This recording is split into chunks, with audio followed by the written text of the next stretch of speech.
to another episode of Tea for Two with Faiza and Sue. Today I have a very special guest for you guys.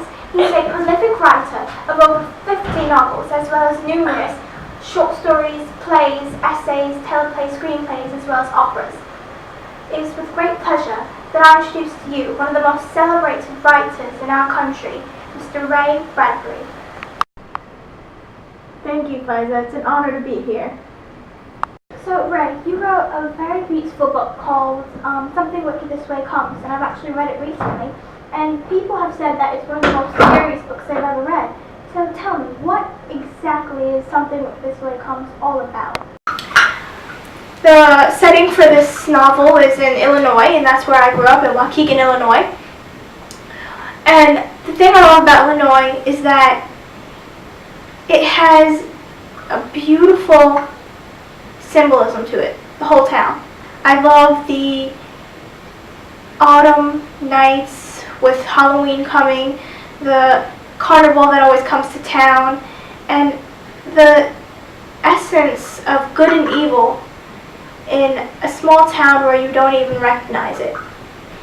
So what I believe is that Something Wicked This Way Comes really personifies life more than any of my other works.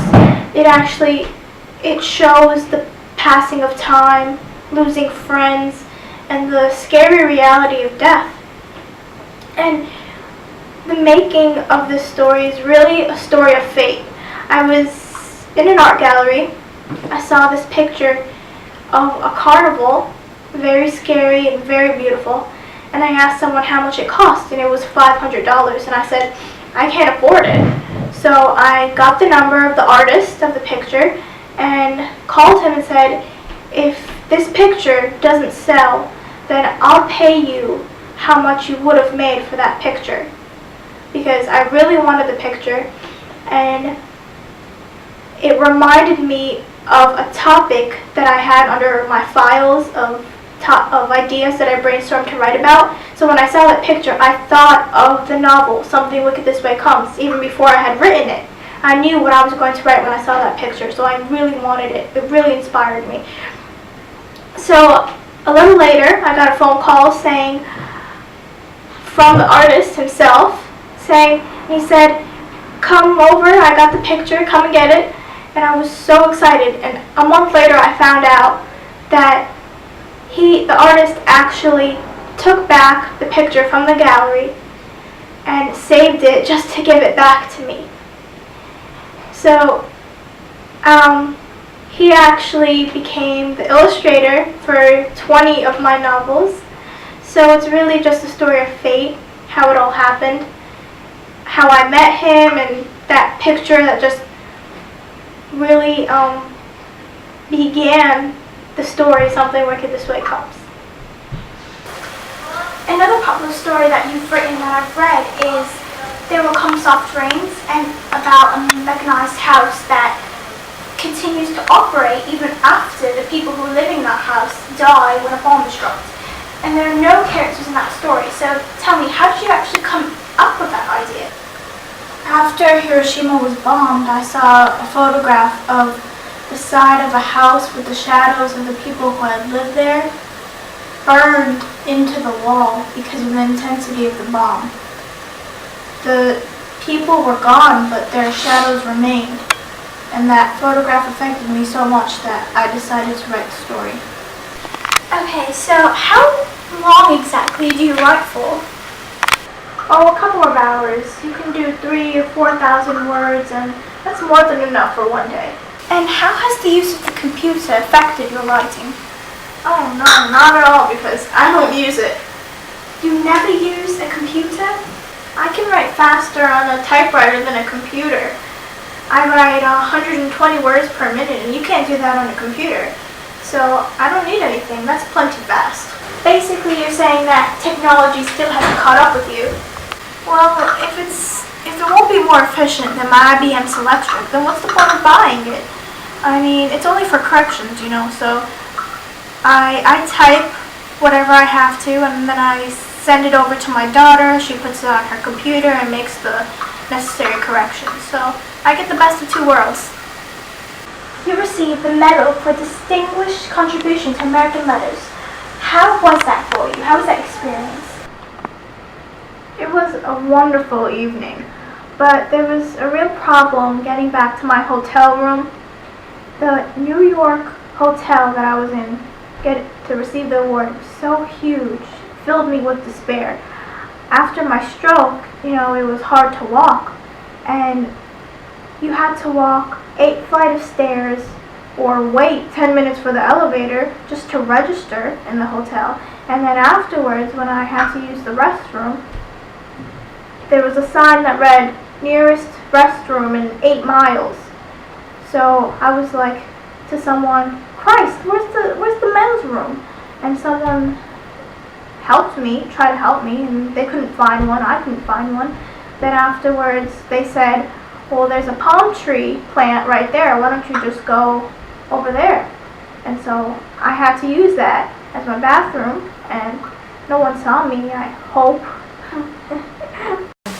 I believe you're self-educated, aren't you? Yes, I am. I'm completely library educated. I never went to college. My father could not afford to pay for my college education. It was during the Great Depression. Economy wasn't so great. So I would go to the library 3 times a week for many years after high school. I would even sometimes steal magazines from shops and then put them back after reading them because I didn't want to be a permanent thief. But yeah, so I fell in love with libraries since I was a little kid. It satisfied my thirst for knowledge because I wanted to know everything from dinosaurs to ancient Egypt. And I basically, you could say, graduated from the library when I was 27 years old, and I discovered that the library is the real school. You said that you don't believe in going to college to learn how to write. Why is that? No, you can't learn to write in college. It's not a good place for writers because, frankly, the teachers think they know more than you do, and they don't. If they give you something to read, like Henry James, and what if you don't like Henry James? What if you don't like his writing? That's the thing about going to the library. You have so many things to choose from, so many writers to choose from when you're at the library, that you don't have that choice in college.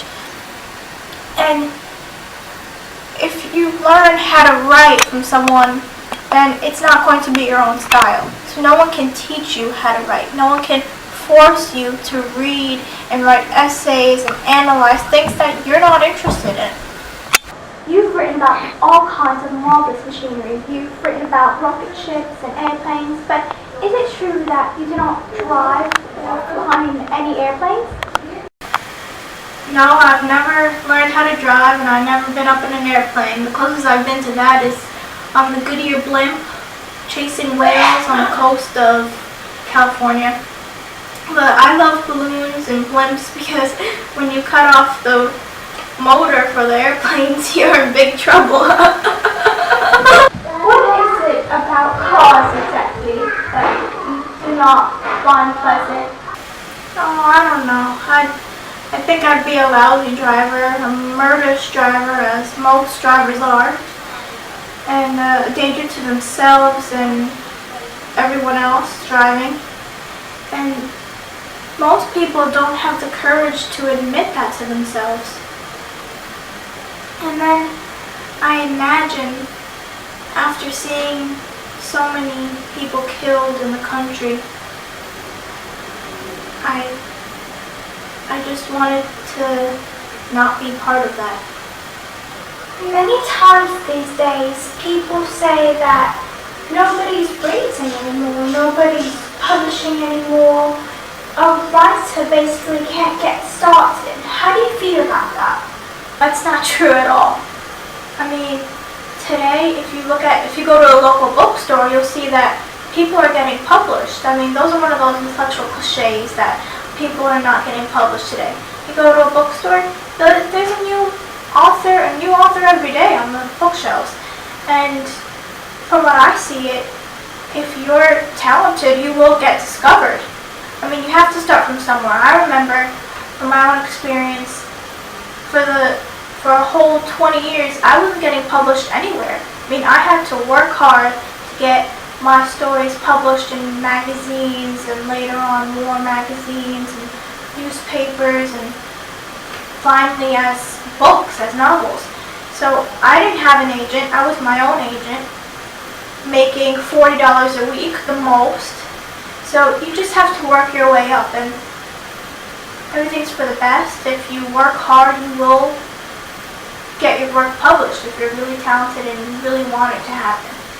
Thank you very much, Mr. Bradbury, for coming today. It was a great pleasure having you on the show. Thank you for having me, Faiza. I hope my viewers enjoyed this little chat with Ray Bradbury as much as I did. But make sure you come back tomorrow because I have another very special guest for you guys, the legendary pop star, Michael Jackson. This is Tea for Two with Faiza and Sue. Have a good one.